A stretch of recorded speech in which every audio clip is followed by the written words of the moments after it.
میں پریشان ہے، شوہر دارو پیتا ہے، جوا کھیلتا ہے، گھر میں آ کے بیوی کو مارتا ہے، بچوں کے سامنے مارتا ہے. ایسا کرنا نہیں چاہیے. لیکن کچھ عورتیں پریشان ہوتی، کچھ ہماری بیٹیاں پریشان ہوتی، اور بیٹی جب فون کر کے ماں کو کہتی ہے، اور بیٹی جب فون کر کے باپ کو کہتی ہے، تو باپ رات کا کھانا نہیں کھاتا، ماں رات بھر سوتی نہیں کہ میری بیٹی کو معلوم نہیں اس کا شوہر مارتا ہوگا، دارو پی کے آیا ہوگا، جوا کھیلا ہوگا، معلوم نہیں پیسہ دیا ہوگا نہیں دیا ہوگا. آج میں میری ماں بہنوں اور بیٹیوں سے ہاتھ جوڑ کر کہتا ہوں کہ اگر آپ کو گھر میں تکلیف آئے، نہ اپنی اماں کو فون کرے، نہ ابا کو فون کرے، ان کو فون کرے جنہوں نے ہمارے اماں ابا کو پیدا کیا ہے. کس سے بات کرے؟ اور تہجد میں بات کرے. رات کو اٹھ جائے، اور اگر چلو اٹھنا بھی مشکل ہو، رات کو آنکھ کھلے بستر پر کروٹ لیتے لیتے کہہ دے، اے اللہ ایسا معاملہ میرا شوہر پریشان کرتا ہے، اللہ میری ننن پریشان کرتی ہے، اللہ میری جیٹھانی پریشان کرتی ہے، اللہ میری دیورانی پریشان کرتی ہے، یا اللہ میری ساس کا معاملہ ہے. اللہ کے سامنے کہہ دے، کیونکہ جو اللہ نے تمہیں پیدا کیا ہے وہ اللہ نے ان کو بھی پیدا کیا. اور ہمارے نبی فرماتے اللہ اتنے بڑے کہ اللہ فرماتے ساری مخلوق کا دل میری 2 انگلیوں کے درمیان ہے. اللہ فرماتے قیامت تک جتنے آئیں گے نا سب کے دل اللہ فرماتے کہاں ہیں؟ میری 2 انگلیوں کے درمیان. یقلبوہا کیف یشاء. اللہ کہتے جیسے میں چاہتا ہوں پلٹاتا رہتا ہوں. آج تک تو تیرے اپوزٹ میں تھے، رو لے میرے سامنے سب کو تیرے فیور میں بنا دوں گا. اور تہجد پڑھنے میں کیا اونچا مقام ملتا، بولو سبحان اللہ. اللہ نے فرمایا، بولو نا اللہ نے فرمایا تتجافى جنوبهم عن المضاجع يدعون ربهم خوفا وطمعا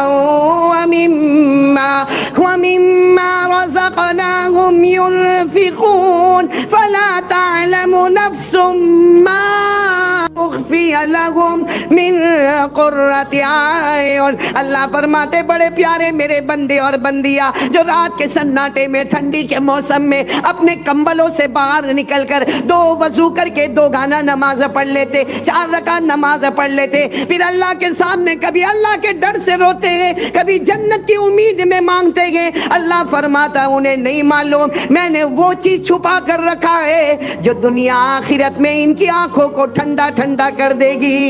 بولو سبحان اللہ. تو پہلا کام اللہ کے واسطے نکلنا. بولو نکلیں گے نہیں انشاءاللہ تو اللہ حفاظت بھی کریں گے. اور رات کو تہجد میں مانگو گے، بڑی چیز ہو تو بھی اللہ سے مانگو نا، اور چھوٹی چیز ہو تو بھی. ہمارے نبی صلی اللہ علیہ وسلم نے فرمایا تیرے گھر میں نمک ختم ہو جائے اللہ سے مانگ لے. کیا ختم ہو جائے؟ حالانکہ نمک ابھی جا کر 5 روپے کا نمک خرید لے یا 10 روپے کا نمک خرید لے، یا کسی کو کہے تو تھوڑا سا نمک دے. اللہ کہتے نہ، دکان پر جانے سے پہلے ہاتھ اٹھانے کی بھی ضرورت نہیں، وضو کرنے کی بھی ضرورت نہیں، بس چلتے چلتے کہہ دے اللہ گھر میں نمک ختم ہو گیا، اللہ جا رہا ہوں دکان پر جا رہا ہوں، اللہ سبب کے درجے میں خریدوں گا نمک اور گھر میں لا کر دوں گا، لیکن اللہ یہ خریدنا اور بیچنا میرے بس میں نہیں، یہ دلانے والا تو ہی ہے. بلکہ راستے میں چلتے چلتے چپل ٹوٹ جائے، ہمارے نبی کہتے اللہ سے مانگ لے. کس سے مانگ لے؟ آپ کو معلوم ہے ایک دیہاتی سمجھتے ہو؟ اب بات آئی ہے تو میں بات کر لوں. دیہاتی آراوی جن کو بدو بھی کہتے ہیں، جو بالکل گاؤں کے رہنے والے. اب ہمارے یہاں گجرات میں ایسا گاؤں جلدی نظر نہیں آتا. جو اس زمانے کا جو گاؤں ہوتا تھا نا، بالکل دیہات، یعنی کوئی تعلیم نہیں، کوئی ایجوکیشن نہیں، کوئی رسپیکٹ نہیں، کوئی ڈسپلن نہیں. وہ ایک مرتبہ ایک دیہاتی آ گئے جناب نبی کریم صلی اللہ علیہ وسلم کی مجلس میں، اور صحابہ کرام بیٹھے ہوئے. وہ آئے اور آنے کے ساتھ کہا اللہ کے رسول ایک سوال پوچھو. ہمارے نبی سمجھ گئے دیہات کے رہنے والے ہیں. کہاں پوچھو؟ کہا این اللہ. کیا سوال پوچھا؟ اللہ کا ہے. اب یہ سوال سب کو گھبرا دیا. ہمارے نبی صلی اللہ علیہ وسلم بھی چہرہ دیکھ رہے کہ سوال کیا پوچھ رہے اللہ. ہمارے نبی نے کہا کیا مطلب کیا کہہ رہے؟ کہا نہیں، ان ہوا قریب فنناجیہ وان ہوا بعید فننادیہ. کہا اللہ کے رسول آپ ناراض نہ ہو، میں پوچھ رہا ہوں اللہ کا ایڈریس پوچھ رہا ہوں کہ اللہ کہاں ہے. اگر قریب ہے تو میں آہستہ آہستہ دعا مانگوں گا اللہ میرے کو دے دے، اللہ میرے کو دے دے، اللہ میرے کو دے دے. اور اگر اللہ دور ہے تو پکار کر کہوں گا اللہ میرے کو دے دے. کیونکہ دور ہو تو کیسے بلانا چاہیے؟ پکار کے. اور قریب ہو تو کیسے بلانا چاہیے؟ اب جیسے مجھے مولانا عارف صاحب کو بلانا تو بیٹے مولانا عارف کہہ کر بلا لوں گا کیونکہ قریب ہے. اور اگر مجھے کسی کو دور سے بلانا تو میں آواز دوں گا او فلاں صاحب آپ ادھر آ جائیے. تو کہا ان اللہ، اللہ کہاں؟ ان ہوا قریب، اگر اللہ قریب ہے فنناجیہ تو میں آہستہ آہستہ اللہ کو پکاروں. وان ہوا بعید اور اگر اللہ دور ہے فننادیہ تو میں پکاروں. میرے پیارو ہمارے نبی کوئی جواب دے، بولو سبحان اللہ، بولو سبحان اللہ، بولو سبحان. اس سے پہلے حضرت جبرائیل علیہ السلام آئے، کہا کیا کہہ رہی ہے؟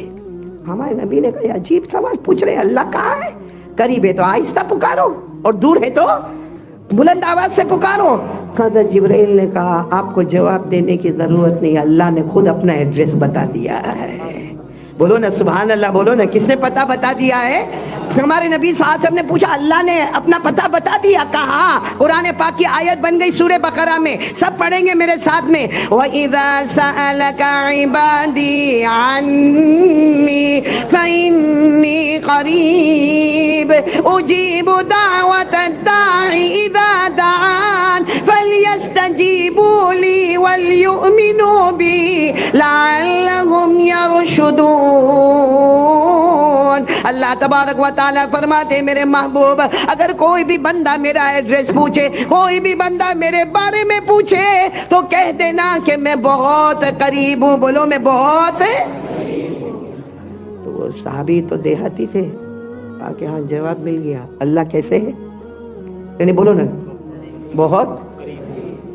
پھر وہ دیہاتی تھے، کہنے لگے قریب ہے تو کتنے قریب ہے اللہ؟ کہا میرے نبی آپ بھی تو میرے سامنے بیٹھے ہیں، آپ بھی تو قریب ہیں، اللہ کتنے قریب ہے؟ حضرت جبرائیل علیہ السلام پھر آئے، کہا کیا پوچھ رہے؟ کہا یہ پوچھ رہے اللہ قریب ہے مگر کتنے قریب ہے؟ حضرت جبرائیل نے کہا فکر نہ کرے، اللہ نے اس کا بھی جواب دے دیا. بولو سبحان اللہ. اور یہ جواب 26ویں پارے میں. کون سے پارے میں؟ کیا جواب ہے؟ پڑھو نا. وَلَقَدْ خَلَقْنَا الْإِنسَانَ وَنَعْلَمُ مَا تُوَسْوِسُ بِهِ نَفْسُهُ وَنَحْنُ أَقْرَبُ إِلَيْهِ مِنْ حَبْلِ الْوَرِيدِ. اللہ تبارک و تعالیٰ فرماتے انہوں نے پوچھا کہ اللہ کتنے قریب ہے. اللہ نے فرمایا تمہارے دل میں جو رگیں گے، دھڑکنے والی رگیں گے جس سے تمہارا ہارٹ پمپنگ کرتا ہے، جتنی رگیں تمہاری دھڑکنے والی ہے وہ تم سے اتنے قریب نہیں، اللہ تو اس سے بھی زیادہ تم سے قریب ہے. بولو سبحان اللہ. تو مانگنے کا تو کس سے مانگنے کا؟ دیہاتی پر ایک بات سناؤ. جب بات آ گئی ہے، دیہاتی بھی بڑے عجیب عجیب ہوتے نا. آپ کو معلوم ہے ایک مرتبہ ہمارے نبی صلی اللہ علیہ وسلم کے پاس ایک دیہاتی آئے. سننا، دیہاتی آئے اور یوں دروازے پر آئے ہوں گے، دروازے پر مجمع بیٹھا ہے. اب وہ دیہاتی نا وہاں سے السلام علیکم، ہمارے نبی صلی اللہ علیہ وسلم نے وعلیکم السلام ورحمۃ اللہ وبرکاتہ. جب اب وہ وہاں سے کہتے ہیں ہا ام، یہ اصل عربی ہے، دیہاتی عربی ہے. ہا ام کے معنی آپ کیسے ہو؟ بولے ہا ام کے معنی آپ کیسے ہو. جیسے آج کل ہمارے عربی میں کہتے کیف حالک، ما بالک. وہ اس زمانے کی عربی ہا ام.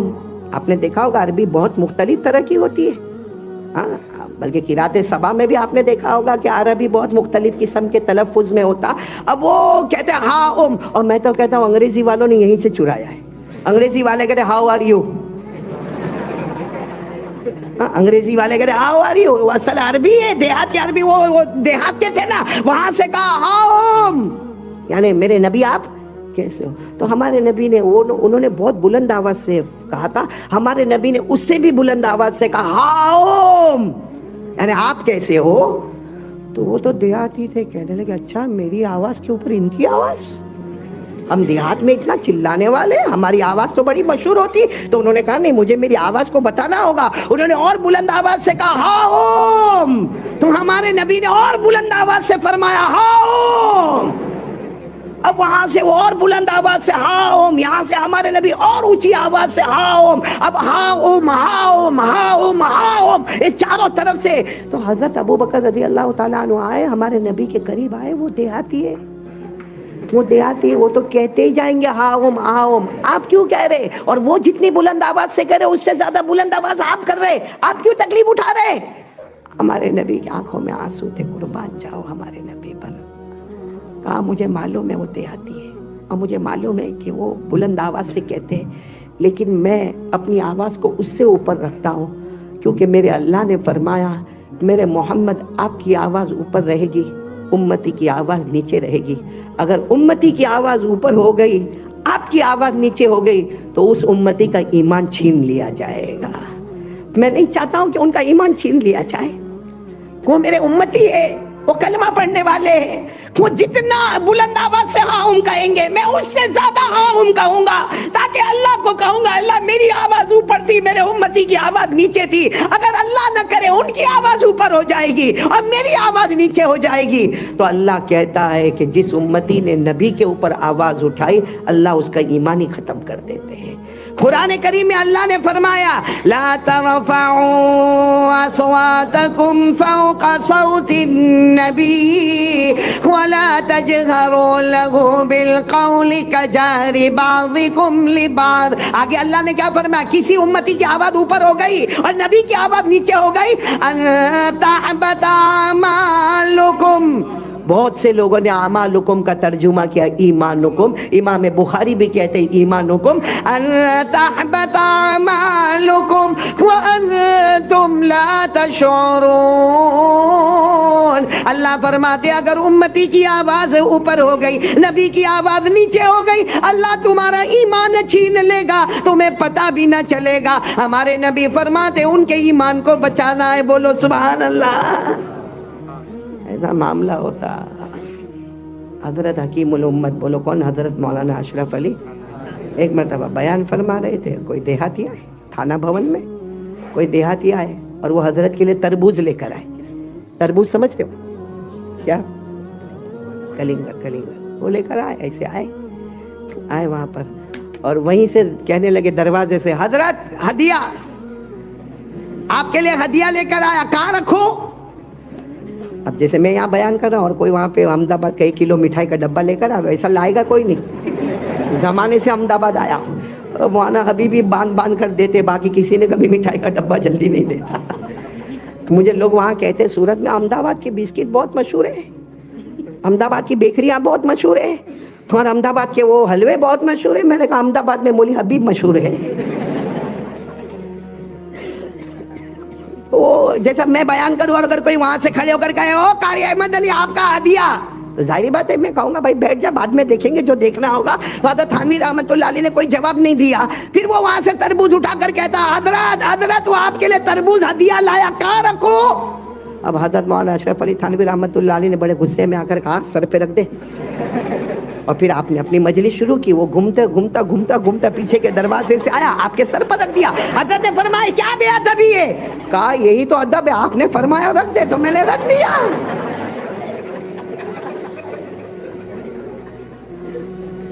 دیہات والوں کا عجب معاملہ ہوتا ہے۔ ایک معاملہ تو مجھے ایک مرتبہ ایک دیہات میں کسی نے سنایا، تو میں تو بھائی واقعہ سچا ہے، آپ لوگ ہنسو گے وہ بات الگ ہے، کسی کے یہاں بچہ نہیں ہوتا تھا۔ بولو کسی کے یہاں بچہ نہیں ہوتا تھا، 1 سال 2 سال 3 10 سال ہو گئے بچہ نہیں ہوا۔ پھر چلو کسی دوا سے یا کسی تعویذ یا جو بھی ہوا ہوگا، مطلب ہے کہ بیوی پریگننٹ ہو گئی، بولو بیوی 9 مہینے کے بعد بچہ ہوا، اب لڑکا ہوا، بولو لڑکا ہوا۔ اب وہ وہاں کی تو کیسی ہاسپٹل ہوگی معلوم نہیں، کہیں ہاسپٹل کے نیچے بیٹھا تھا، اتنے میں تو وہ سب آ کر کہنے لگے مبارک ہو مبارک ہو مبارک ہو تمہیں لڑکا ہوا، مبارک ہو تمہیں لڑکا ہوا۔ تو کہاں ہے، کہاں جو لڑکا پیدا ہوا کہاں ہے؟ تو لوگوں نے کہا آؤ آپ اوپر آؤ اوپر آؤ اوپر آؤ۔ اب اوپر وہ روم میں لے گئے، وہ لڑکے کو دیکھا تو زور زور سے رونے لگا۔ وہ دیہاتی کہا تو رو کیوں رہا ہے؟ کہا اس کو دیکھ کر، کہا رے لڑکا ہوا مبارک ہو، رو کیوں رہا ہے؟ کہا 10 سال بعد ہوا، اتنا ہی ہوا۔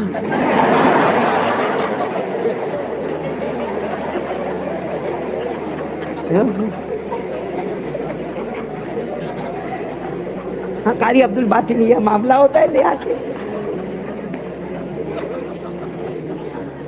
اللہ آپ کو ہمیشہ ہنساتا رکھے۔ چلو جنات کی کتنی باتیں ہو گئی؟ 2 باتیں ہو گئی۔ اس میں سب سے پہلی بات، اللہ کے واسطے اللہ کے راستے میں سفر کریں گے، اللہ حفاظت بھی کریں گے، تندرستی بھی عطا کریں گے، اور کوئی بھی ضرورت ہو پورا مجمع بولے کس سے مانگیں گے، اور کون سے وقت میں مانگنا چاہیے؟